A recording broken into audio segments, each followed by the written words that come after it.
Hi, what's going on, guys? Welcome back to the Rite of Passage podcast. Today, we're going to be talking about failures. Failures. Where do we start from here, Landon? Failures. Big word, scary word at times, Yeah, but something that holds us back, I feel. But today, we want to teach you how you can turn those failures into successes. yeah. So let's start with Landon. Landon, do you have any story about failures? Oh my goodness. I have way too many stories about failures. Perfect. which is, Perfect topic for an episode. yeah. Here, I think, Daryl, let's go to this one. I feel like this one hits home. Okay. So, for you guys that don't know, Daryl and I started a little business here in college where we wanted to sell protein desserts. Correct. And we still are. So, in essence, it's not dead, but I would say it would be considered a failure in some aspects where we entered a competition for it and we did not win that stupid competition. We did not make it. Yeah, that was pretty disappointing. But in terms of that failure, we've been able to learn and grow and kind of gain understanding. So let's get a little bit more specific into that. I went in depth on why did this Pro Sweets business, this protein dessert business, not work. So I take a step back and I look at the product itself. So product, it's obviously difficult to make a healthy dessert that tastes fantastic. Nothing will taste like an actual brownie made with pure chocolate and butter and sugar. It's very hard to replicate that at all. Mm-hmm. We made it taste all right, but I would say in terms of that, it was a failure in truly replicating a pure brownie. Right. It was a success in making it healthy, but still wasn't something where it's just like It hits home, man. Yeah. Mm-hmm. So take that step back. We learn, all right, maybe the product wasn't exactly as we intended it to be. Correct. The product wasn't 100% what we needed. So that takes us back to a failure. Mm-hmm. But we learn from that and we grow and we keep developing. And at times, sometimes you need to learn maybe this isn't the right thing at the right time. Like for Pro Suites, we kind of decided like, hey, if we want to make any actual money with this, then it requires a lot more investment and a lot of infrastructure and a bunch of other different things that we don't quite have right now. So it's like, all right, maybe we take a step back, put it on the back burner where we're still selling some things, we're still doing whatever, but we aren't going to be going all out 100%, putting all our energy into it. But we take from that failure and we learn. So, Daryl, what are some of the things that we've learned from that so far? I think number one, we learned that is it requires a lot of understanding the business. Yeah. Because obviously, when we talk about the F&B industry, it's huge market. Yeah. And there's a lot of competition out there, like Built Bar, Cliff Bar, and just a bunch of other companies that already existed way before. And so for us, like a startup, to enter into a very competitive industry is hard. But what we learn is that it's all about learning about how do we go from here. Like we're not gonna give up on Pro Suite, but we just feel like it's not worth pursuing right now, like to make it huge like Built Bar. But we take that step of now we know how business runs. Marketing, we didn't pay for any advertisement. It was all by word of mouth, and we get to even work together with a local team, the North Shore Basketball, to help them with their fundraiser. It's just those little things that we know that okay, this is how we roughly how it works. Now we're gonna use that in whatever business we're gonna make next. Yeah, exactly. So it's like we dissect our failure, we dissect everything, and we take what we can learn, and then we move forward with that new knowledge. I feel like that's the key in terms of any failure. Like, say you're going out for a sport, you try out for the basketball team or something, you get cut, you don't make it on the team. That would be considered a failure, yeah? Like, that's pretty upsetting. But what you do, you take your step back and you go and you dissect every single little reason why you could have gotten cut from the team. Maybe you were terrible at making layups. Maybe you couldn't dribble the ball. Maybe you just missed one too many threes. Who knows? There's 1,000 different reasons, but you take it back, you look at your performance, and you figure out, okay, maybe I do need to work on my three-point shooting. And then you work on your 3-point shooting until it's perfect. Try out one more time if that's your dream, if that's what you want to do. It's all about from those failures, instead of just getting disappointed and giving up and never trying again, it's about taking those things where it's like, hey, maybe I need to improve this. Hey, maybe I need to improve that, improving them, and then going back and trying it one more time. Mm-hmm. That's so true. I think I remember I read a quote on an article that says like the greatest lesson that you will ever learn is from your trials. And trials are not meant to destroy you. I feel like trials are meant to help you to stretch and being able to learn from it. I think mine's a different failure. I think failure can be in many different ways. For example, Lennon was saying that if you suck at basketball, take a step back, figure out what you can do better, become a better basketball player. Exactly. For me, it was different. For me, I love playing soccer, and back in high school, I tried out. I got cut first round, and I became a water boy for about 2 years. Till I was a senior, I was a water boy for the team. And whereas I wasn't good at soccer, but I also found out another thing I did pretty good was pro wrestling. And so pro wrestling, I figured out like, hey, I want to be the best. Maybe it's something I could love. And so I take the failures that I learned from cutting from the soccer team. I know it sucked, and I know that maybe I need to work on my cardio. So I work on my cardio. I went to pro wrestling. I did pretty good at it, and so I stayed ever since 2016. And so I realized that the failure that I've learned from being cut, I use it in a different sport. Maybe I could excel in a different sport. Same with like the whole pro switch as well. Maybe pro switch is not super huge. It's not like the big break that we hope for, but we can take that and into something else, another business that we hope that we can able to make a change, make an impact. Maybe pro switch, it could be a side business that we're doing. Maybe our big business could be something else. I think it's depends on how you look at it. It doesn't have to be the same thing, but it's the most important is the lesson that you learn and how you felt, the things that you learned, that you can use it for another business. Maybe something that you love or to do even better. Yeah, exactly. It's like I feel like the most common thing that a lot of people mention, whether they're successful, not successful, or whatever, I feel like everyone kind of reaches a rock bottom at one point. That's like absolute failure. You've lost it all. And I feel like that's so important for so many people. Like at rock bottom, that's when you either completely give up, never ever try again, or that's when you realize, hey, I can't get any lower than I possibly am already. So it gives you that motivation where, hey, there's no more failure ahead of that. It's like you can't possibly fail any more than you already have. Because you're at the bottom, Yeah. So then you just keep pushing forward, you keep working on it, and then that's how they become successful. That's how they fix their lives, how they change everything. So it's kind of like failure is the learning curve to life. Failure is how you learn. And in schools, nobody teaches you that in schools. In schools, you get punished if you fail. If you fail a math test, you don't get another chance at that math test. It's done.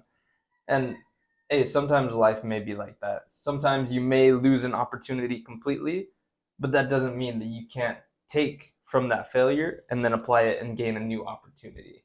Like I just finished one of David Goggins' books where he was explaining, started getting older in his mid 40s, and obviously, like David Goggins, he runs ultra marathons, starts running 100 miles at a time, 200 miles at a time, and obviously that would destroy your knees. Right. And his knees were shot; they were absolutely destroyed.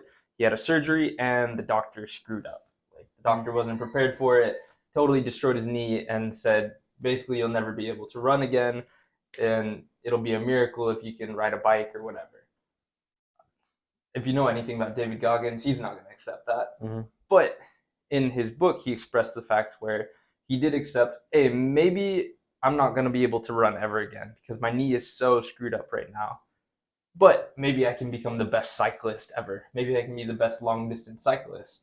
So that's what he did. He started training to be a cyclist. And then after, I think it was like 13 weeks or 18 weeks or something after his knee surgery, he went out and did 430 miles on a bike and came in second place, which is kind of an insane thing, I would say. So it's kind of like you take those failures, and sometimes if the failure completely closes the door on you, then you just reroute and you find a new path. You need to find something else. Like in my life, football was a failure for me. I obviously did not go play college football. Wasn't big enough, wasn't strong enough, not enough talent, so on and so forth, whatever. But I take those things that I learned from football and now I apply them into my life, like businesses and growing and relationships and things like that and team building. And now I've become more successful in other sections of my life. It's all about how you put it into things, where you put your effort into it. I think the most important thing, like what Lennon was saying, that you just cannot let failure stop you from growing. I feel like failure I feel it all depends on your mindset. Yeah. If your mind is willing to put in the work, then failure is never the end. I feel like failure is just part of the journey. I would say. Absolutely. I feel like I remember back in high school, I failed. I didn't really fail. I think I got credit C for maths, right? And I remember everyone was saying, "Bro, you're not gonna do well." And I remember saying, "Hey, I can do this," and I got an A for college. I don't know how is that possible. I got a C for high school, A for college. Makes no sense, but it's all about how you learn from your failure that helps you to pave the way for your success in the future. Yeah. I think no matter what you do, it could be business, education, relationship, failure is just a part of the journey. Like you shouldn't be afraid of failure. Like honestly, I was afraid of failing. I always want to be a business person. I always wanted to run my own business, but I was afraid of failing. And I remember when I started my first business, it was like in freshman. I remember I told my wife, "Hey, I want to do this business," and then she called me out on my BS. She was saying, "You're only talking. You're not doing anything." And I realized, dude, I'm making afraid of failing. Yeah. Like, what if I bought all the stuff and I'm getting no business? Now I got freaking inventory, but I got no money coming in. But it was my wife that called me out. That said, "You know what? Screw it." Yeah. And now, my business is not huge, but it taught me a lot of lessons that failing should not stop you from progressing or starting something. Yeah. Because then you never start something. Then you always live in fear, and you're not really getting much in life because you're missing those lessons you could have learned through failure. Exactly. I love that idea of almost like sometimes we're too afraid to fail.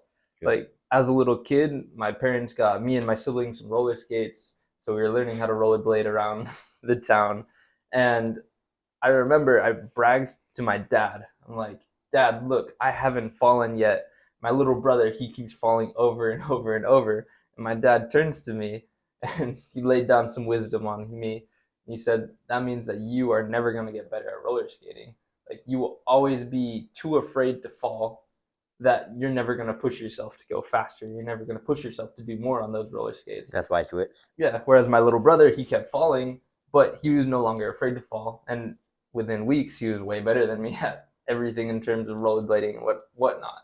And now that's just a little example of me as a kid, but we can apply this to our lives where obviously like we can be afraid of failing. Like you can be afraid of starting a business like Daryl and never actually start. You may talk the talk, but you never walk the walk just because you're afraid of failing. You may want to start a YouTube channel. I wanted to for years, but I was so afraid to fail that I never did until I met Daryl. And then Daryl and I are like, "Hey, let's freaking do it. Like, let's send it." And now here we are, finally doing something. But you have to overcome that fear of failure. And once you get over that, it doesn't matter about failing anymore. It's like, it feels like nothing to you. You may fail, you learn from it, and you just keep moving. It's nothing that's going to hold you back. And once you're able to figure that out, I feel like your life will become so much better. And I think goes along with that. I think what failure meshed with perfectionist as well. I feel like when you're a perfectionist, you're afraid of making mistakes. Yeah. And I mean, there are sometimes where it could be a good thing where you don't want to make a mistake. Like you want to make sure everything's organized. But dangers of that is that you're constantly not improving. Yeah. Because like what Leonard was saying, that's when he shared his story. It just made me think about like Leonard thinks that he's good at roller skating, right? But then he could push himself a little bit further. Maybe he can do a trick, but he's also afraid of trying this trick because he's afraid of falling. And it could be in business as well or in sports where we could do a little bit better, but we're just worried what if we lose our spot right now. Yeah. But we always have that failure of like, what if I'm missing this spot? Then we're not seeing the bigger picture, of like who we can become. Because I feel like our potential is only like where we are right now is only this. I feel like we have so much more potential than we imagine, Yeah. I feel like we're just limiting ourselves from progressing and growing even more. Yeah, exactly. It's like failure leads to growth. It leads to perfection, actually, which is interesting. Like Daryl, when you mentioned like perfectionists, they never want to make a mistake. Right. But that's what will cause them to never be perfect, basically.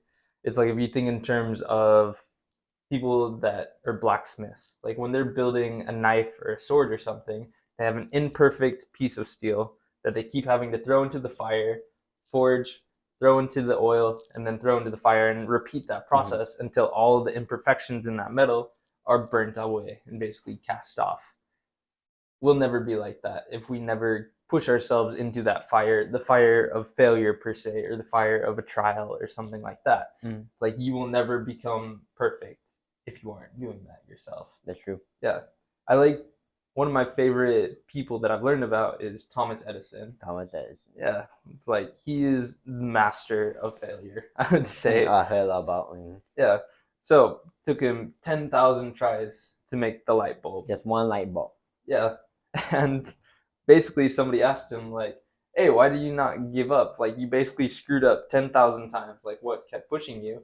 And it's like, one, he had that goal. He had that idea. He's like, I will make this perfect.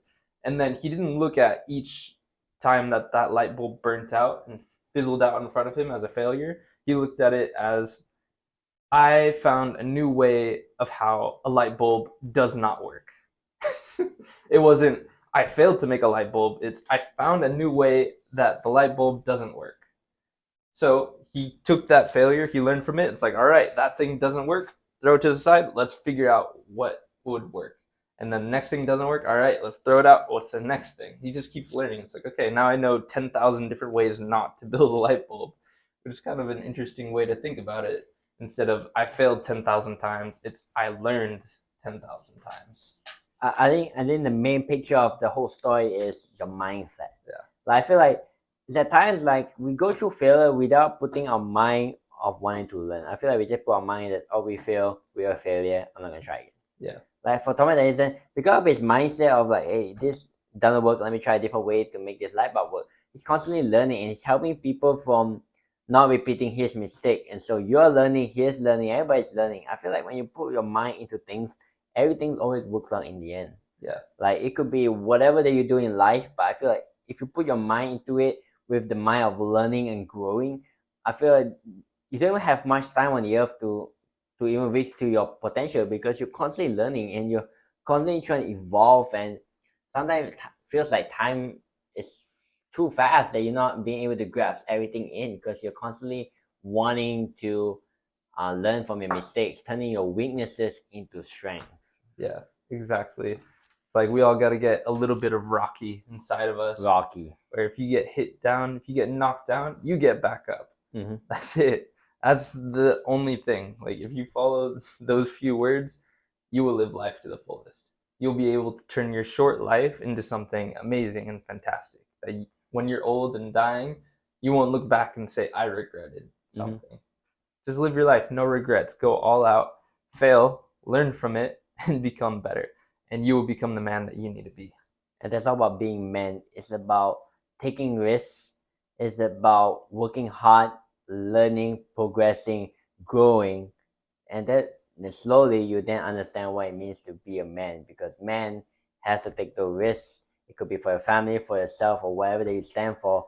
You gotta first do it to show enough faith, courage, and bravery to know that nothing is gonna stop you in your way. Yeah, exactly. You need to have that courage.